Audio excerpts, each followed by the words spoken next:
नमस्कार मो चैनल रे आपन समस्त को स्वागत। आसंतु आज आम बनैबा सीझा मंडा पिठा। मुझे दुईटा नड़िया देखंतु, नड़िया को आम भल से पूरी देबा। जने सब्सक्राइबर भाई कहिथिले कि सीझा मंडा पिठा रेसिपी नहीं आस भौणी, तांको कथारे सीझा मंडा पिठा बनाउची। देखंतु नड़िया पूरा सरी जाइए। एबे आम एक कड़ाई नेबा, कड़ाई रे हाफ कप पानी देबा। आम एबे किछि गुड़ नेबा। देखंतु गुड़ को भल से मेल्ट करबा, पूरी रखिथिबा नड़िया को पकेइ देबा।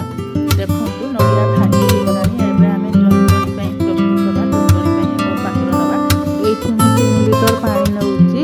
1.5 किलो चाउल चुनार पिठा करबी। आपण माने आपनक हिसाब रे करबे। एबे स्वाद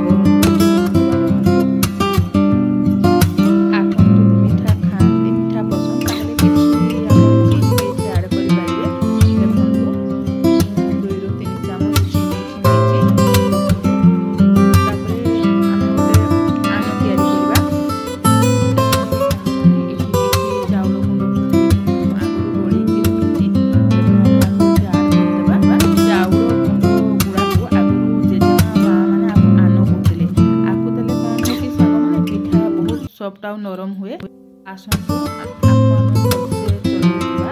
जे पर्यंत सीझी नथिबो से पर्यंत सामने सीझी गला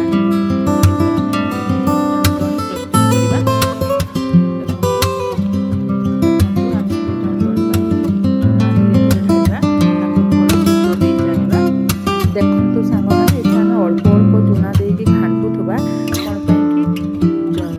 जेते जाके तलू उठी नथिबो सेते पर्यंत आम चलुवा। देखो जंतणी हे आसिलानी।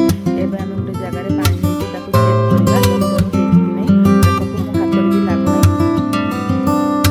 जंतणी हे जाइछि। एबे आम तळको ओली कि तेल दउछि। तेल देले कोन होय कि जंतणी जमा सुखिबो नै। आपन जे पर्यंत करूथिले एबे मंडा पिठा आम तयारी करबा। देखो कोन चाहिले खाली हाथ रे भी करि पाइबे। हाथ रे प्रेस देकी मो इठी गोटे पॉलिथिन लेछि। पॉलिथिन साहाय्य करूची।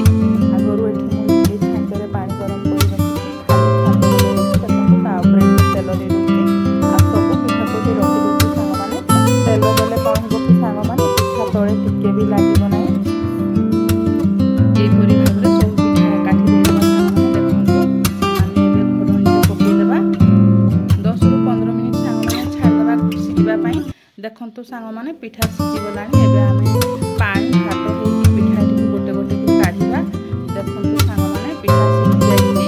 एबे आमे गोटे गोटे पिठा काढि नेबा। तो फाइनली सांग माने पिठा रेडी हो जाइछि। देखंतु आपण माने भी घरे निहाती थरे तयारी करंतु, निजे खा